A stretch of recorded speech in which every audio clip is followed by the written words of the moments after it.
65세, 이 나이에 돈을 벌 수 있을까? 그 생각만 수십 번은 했던 것 같아요. 남편은 은퇴했고 자식들도 다 컸어요. 한때는 이제 편하게 살아야지 했는데 막상 쉬어보니 불안하더라고요. 물가도 계속 오르는데 연금만으론 매달 쪼들리고 용돈 달라는 것도 이젠 미안하고요. 무슨 일을 하자니 몸도 예전 같지 않고 어디서부터 시작해야 할지도 모르겠고. 그런데요. 요즘은 온라인 부업이란 걸 많이 하더라고요. 처음엔 그건 젊은 사람들이나 하는 거지 싶었어요. 근데 가만히 보니까 우리 같은 사람도 할 수 있는 게 있더라고요. 누구나 시작은 늦을 수 있어요. 중요한 건 지금이라도 한 발 내디딜 수 있느냐, 그거더라고요. 영상 시작하기 전 구독과 좋아요, 알림 설정 해주세요. 구독과 알림 설정은 그 누구보다 부업에 대해 알아가는 것입니다. 구독 감사합니다. 저는 박화분이에요. 올해 65. 남편은 퇴직했고 저도 평생 살림만 하다가 이제야 내 이름으로 뭔가 해보는 중이에요. 사실 특별한 경력도 없어요. 직장 다닌 적도 없고 자격증 하나 없죠. 그런 제가 부업을 시작했다면 누구든 할 수 있다는 말 괜히 하는 소리가 아니에요. 처음엔 스마트폰도 잘 못 다뤘어요. 글씨 크기 키우는 법부터 배웠죠. 근데요. 그 작은 배움들이 모여서 이제는 블로그도 하고 손글씨 엽서도 팔고 가끔은 강의까지 나가요. 제가 잘나서가 아니라 그냥 용기 한 숟갈만 냈을 뿐이에요. 그 용기 하나가 제 노후를 조금씩 바꾸기 시작했어요. 온라인 부업. 이렇게 시작했어요. 온라인 부업.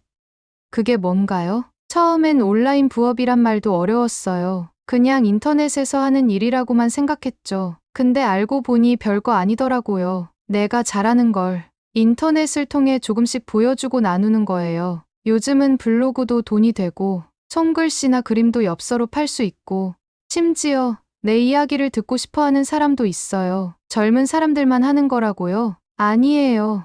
우리도 충분히 할 수 있어요. 생각보다 세상은 우리의 이야기를 기다리고 있었더라고요. 그럼 나는 뭘 할 수 있을까? 저도 처음엔 막막했어요. 그런데 한번 종이에 적어봤죠. 내가 좋아했던 것, 잘하는 것, 남들이 칭찬해준 것, 글씨체 예쁘단 말 참 많이 들었어요. 그래서 그걸로 엽서 만들었죠. 손글씨로 따뜻한 문구 써서 사진 찍고 그걸 블로그랑 SNS에 올렸어요. 어느 날 댓글이 달렸어요. 이거 어디서 살 수 있나요? 그게 시작이었죠.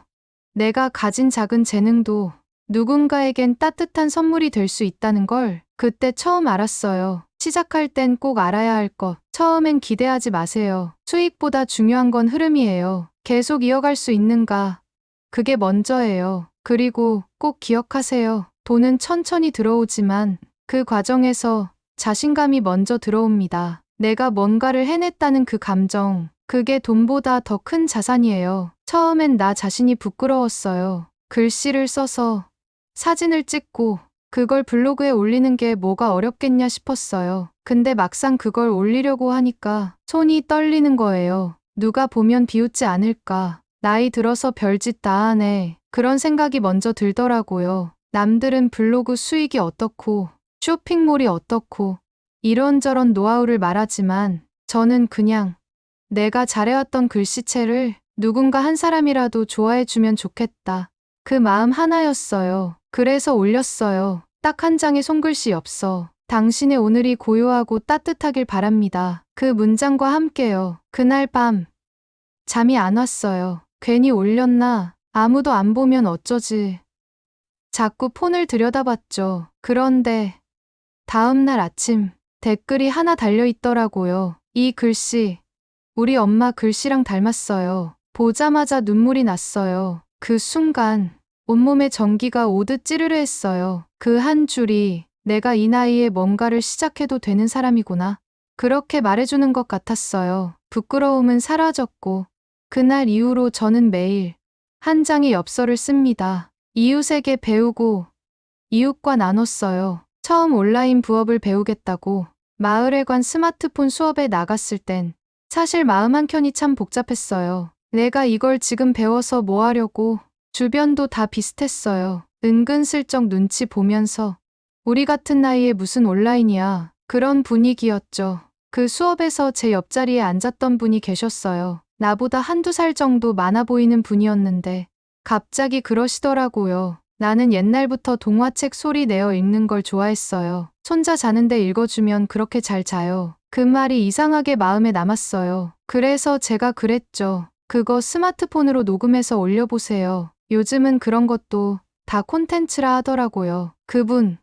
그날 이후로 손자에게 읽어주던 동화를 스마트폰에 녹음해서 유튜브에 올리기 시작했어요. 처음엔 조용히 하시더니 한 달쯤 뒤에 전화를 주셨어요. 아니, 이게 웬일이에요? 내 영상이 조회수 1000회가 넘었어요. 나보다 손자가 더 좋아해요. 그 웃음소리에 저도 모르게 울컥했어요. 우리처럼 평범한 사람들이 서로에게 용기를 건네고 그걸로 삶이 조금씩 달라진다는 게 기적처럼 느껴졌거든요. 그 후로 우리 둘은 시니어 온라인 부업 동지가 되었어요. 가끔 만나서 이번 주엔 어떤 글을 쓸까? 이건 팔릴까? 아니면 선물로 줄까? 같이 수다 떨면서 서로의 하루를 더 따뜻하게 만들고 있어요. 수익보다 중요한 걸 얻었어요. 엽서 한 장에 1000원. 그것도 팔릴까 말까예요. 어떨 땐 한 달 내내 한 장도 못 팔 때도 있어요. 그래서 누군가는 이렇게 말하죠. 그게 무슨 부업이야? 그 시간에 쉬는 게 낫지. 맞아요. 수익만 따지면 이건 그리 대단한 일이 아닐지도 몰라요. 그런데요? 그 일 덕분에 제 하루가 달라졌어요. 예전엔 아침에 눈 떠도 일어날 이유가 없었어요. 하루 종일 TV만 보다가 저녁이 되어도 뭐 했는지 모르겠더라고요. 근데 지금은요.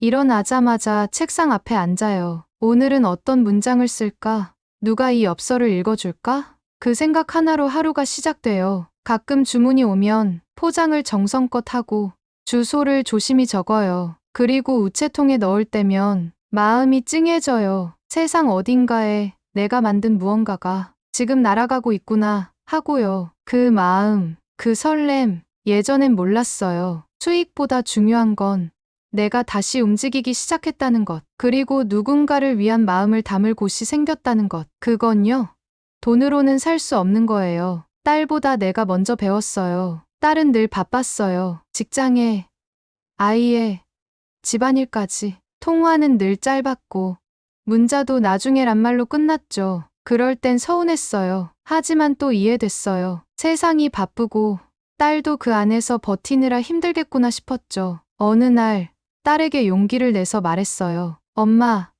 요즘 블로그에 손글씨 엽서도 올려보고 댓글도 달리고 그래. 딸은 깜짝 놀라더라고요. 엄마가 블로그를 해요? 그리고 웃었어요. 처음엔 그냥 귀엽다는 듯이 말했죠. 그런데 며칠 뒤에 연락이 왔어요. 엄마, 그 글씨 회사 사람한테 보여줬더니 사고 싶대요. 그때 처음 느꼈어요. 나도 뭔가를 만들 수 있구나. 딸이 아닌 나 자신으로 인정받는 기분 처음 느껴봤어요. 그 후로는 딸이 먼저 연락해요. 엄마 오늘 뭐 올렸어? 댓글 반응은 어때? 가끔은 본인이 올리는 SNS보다 제 블로그 반응을 더 궁금해하죠. 한때는 딸이 나를 챙겨야 한다고 생각했는데요. 지금은 내가 딸에게 용기와 자극을 주고 있어요. 세상이 달라졌다고, 기술이 어려워졌다고 겁낼 필요 없어요. 우리가 못해서가 아니라 그냥 시작할 기회가 없었을 뿐이에요. 이젠 딸보다 제가 먼저 배우고, 먼저 올리고, 먼저 꿈을 꿔요. 이 나이에도 새로운 시작은 가능해요. 예전엔 그런 생각을 했어요. 나는 이미 다 지난 사람이야. 이 나이에 뭘 새로 배워. 그냥 조용히 살아야지. 근데요. 그건 누가 정한 걸까요? 나이 든 사람은 배울 수 없고 시작할 수 없다는 그 기준 말이에요. 한 번은 이런 적도 있었어요. 블로그에 글을 올렸더니 20대 청년이 댓글을 달았더라고요. 할머니, 이 글씨 너무 따뜻해요. 저도 언젠가 이렇게 마음 담긴 글씨 쓰고 싶어요. 그 한마디에 마음이 얼마나 벅차올랐는지 몰라요. 내가 누군가에게 희망이 될 수 있다는 것. 그게 내겐 두 번째 인생의 시작이었어요. 시작은 늘 두려워요. 이 나이엔 더 그렇죠. 눈은 침침하고, 기계는 낯설고, 주변 눈치도 보이고, 하지만 그걸 딱 한 걸음만 넘어가면 다른 세상이 보여요. 손끝이 느리더라도 마음은 여전히 살아있고 누군가와 연결될 수 있다는 걸 이 부업이 알려줬어요. 돈이 중요한 게 아니었어요. 내가 다시 살아간다는 느낌, 내가 여전히 의미 있는 사람이라는 감정, 그걸 느낄 수 있다면 지금이라도, 이 나이에도 새로운 시작은 충분히 가능한 거예요. 작은 기록부터 시작하세요. 처음부터 돈을 벌겠다고 생각하지 마세요. 일단 기록하는 습관부터 만들어 보세요. 종이 노트도 좋고 스마트폰 메모장도 괜찮아요. 하루에 한 줄씩 내가 느낀 생각, 마음에 남는 말, 혹은 누군가에게 해주고 싶은 한마디를 적어보세요. 예를 들면 이런 식이에요. 오늘 햇빛이 참 좋다. 이 나이에 이런 햇살이 고마운 날도 있다. 아침에 마신 커피가 참 쓰다. 근데 인생도 쓰고 또 달고 오늘 하루 나 자신을 칭찬해줘야지. 잘 버텼다고. 이런 한 줄이 엽서가 되고 글이 되고 누군가에겐 마음을 적시는 문장이 됩니다. 기록은 작지만 그 안에 내 삶이 담기고 내 부업의 씨앗이 됩니다. 스마트폰, 딱 이것만 배우세요. 스마트폰이 낯설다고요? 괜찮아요. 저도 처음엔 그랬어요. 손이 덜덜 떨릴 정도로 무서웠어요. 근데요? 모든 걸 다 배울 필요는 없어요. 딱 3가지만 알면 돼요. 사진 찍는 법, 사진에 글씨 넣는 법, 블로그나 SNS에 올리는 법. 이 3가지만 익히면 내 손글씨를 사진으로 남기고 그걸 사람들과 나눌 수 있어요. 그게 바로 온라인 부업의 시작이거든요. 요즘은 네이버 블로그나 카카오뷰, 인스타그램 같은 것도 쉬워졌어요. 가르쳐주는 영상도 많고 같이 배우는 친구가 있다면 더 금방 익혀요. 제가 처음 배운 건 사진 찍고 글 한 줄 올리는 법이었어요. 그게 이렇게 저를 바꿀 줄은 몰랐죠. 기계가 어려운 게 아니라 낯설 뿐이에요. 처음만 지나면 그 다음은 생각보다 훨씬 따뜻한 세상입니다. 내가 가진 작은 재능을 찾아보세요. 처음엔 저도 그랬어요. 나는 평생 살림만 했는데 도대체 뭘 잘한다고 부업을 해? 그런데 곰곰이 생각해봤어요. 내가 좋아했던 거, 남들이 한 번이라도 칭찬해준 거, 누군가에게 해줬을 때 고마워하던 것들, 그걸 종이에 하나씩 적어봤어요. 손글씨 예쁘단 말 들은 적 있었지. 반찬 나눠주면 이웃들이 꼭 다시 찾았었고, 동화책 읽어줄 때 손주가 유독 잘 잤지. 꽃 키우는 솜씨는 친구들이 늘 부러워했었고, 그게 바로 나만의 작은 재능이에요. 요즘 세상은 그런 소박한 능력을 따뜻하게 바라봐줘요. 그리고 그걸 원하는 사람도 정말 많아요. 내가 대단한 사람이 아니라도 괜찮아요. 중요한 건 내가 가진 것을 꺼내보겠다는 용기. 그것 하나면 충분해요. 그게 바로 내 부업의 시작이었어요. 마을과 이웃을 활용해보세요. 처음엔 스마트폰으로만 조용히 시작했어요. 사진 올리고 글씨 써서 공유하고 그게 전부였죠. 근데 어느 날 동네 주민센터에서 연락이 왔어요. 블로그에 올린 글씨 잘 봤어요. 혹시 마을 글씨 쓰기 프로그램 강사해보실래요? 깜짝 놀랐죠. 내가 그런 걸 할 수 있을까 싶었어요. 근데 해보기로 했어요. 어차피 잃을 것도 없었거든요. 그날 이후 주민센터, 도서관, 경로당, 작은 교회, 조용히 시작된 부업이 사람들과 마주하는 일로 넓어졌어요. 이웃 중에는요? 제가 블로그 한다니까 우리 딸 결혼식 엽서 좀 써줄 수 있어요? 부탁하시는 분도 있었고요. 요즘 세상은 온라인으로 시작해도 진짜 따뜻한 일은 결국 사람 사이에서 벌어져요. 그게 부업의 진짜 매력이에요. 지금도 마을 곳곳에 강사 모집, 체험 프로그램 운영, 전시 판매 참여자 모집 같은 안내문 붙어 있어요. 딱히 잘하는 게 없어도 내가 좋아하는 걸 들고 조용히 문의해보세요. 생각보다 반겨주는 분들 많아요. 부업은 멀리 있는 게 아니었어요. 내가 사는 마을 안에도 충분히 따뜻하게 열릴 수 있었어요. 천천히, 꾸준히, 나만의 속도로 가세요. 요즘은 뭐든 빨라야 한다고 하죠. 팔로워 숫자, 조회수, 수익 그래프. 사람들은 늘 얼마나 벌었냐고 물어요. 그럴 때면 괜히 나만 느린 것 같고 이걸 계속해도 되나 싶은 생각이 들기도 해요. 그런데 저는 이렇게 생각해요. 나무도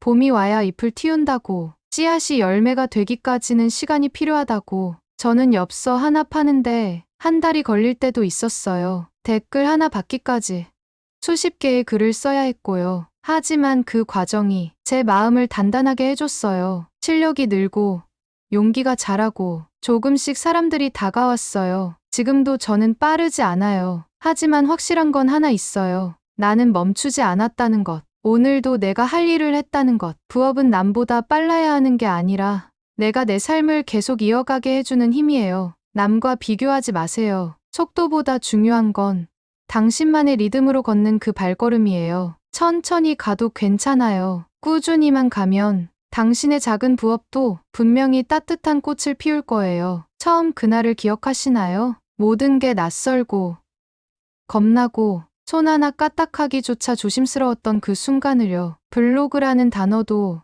엽서를 사진으로 찍어 올리는 일도 내가 해도 될까?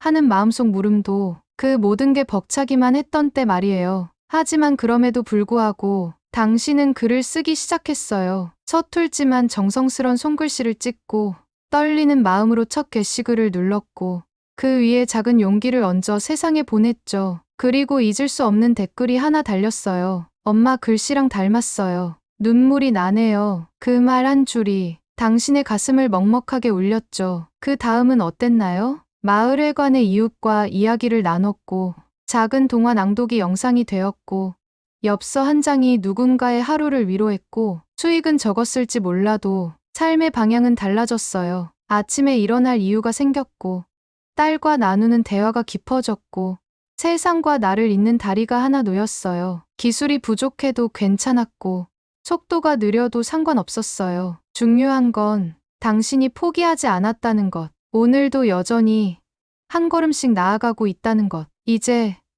뒤를 돌아보세요. 당신이 걸어온 그 길은 누구보다 단단하고 아름다운 여정이었습니다. 지금 당신도 시작할 수 있어요. 사람들은 말하죠. 이 나이에 뭘 더 하냐. 늦었다. 그냥 쉬어라고요. 근데요?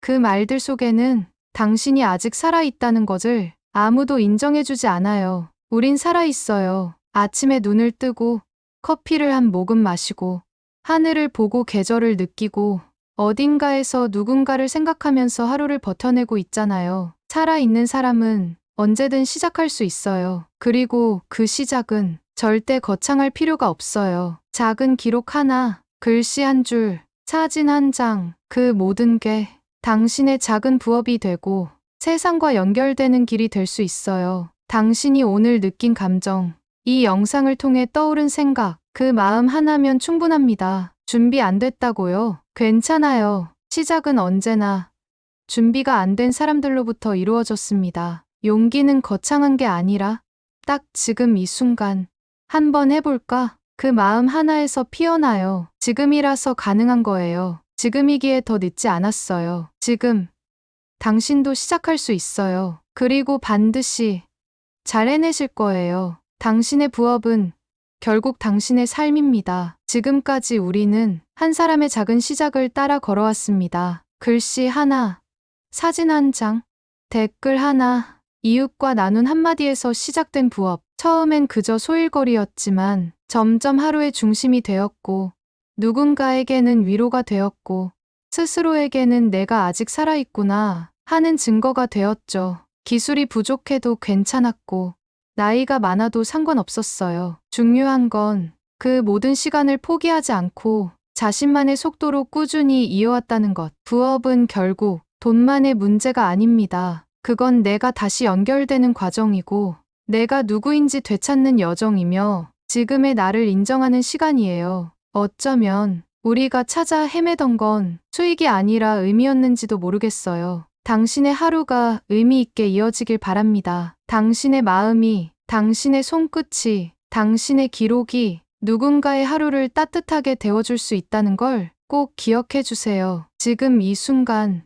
당신의 삶이 조용히 다시 피어나고 있습니다. 당신의 작은 시작을 응원합니다. 오늘 이야기가 당신 마음 어딘가를 조용히 건드렸다면 그건 아마 당신 안에도 무언가 시작되고 있다는 증거일 거예요. 우리의 시작은 작고 느려도 괜찮습니다.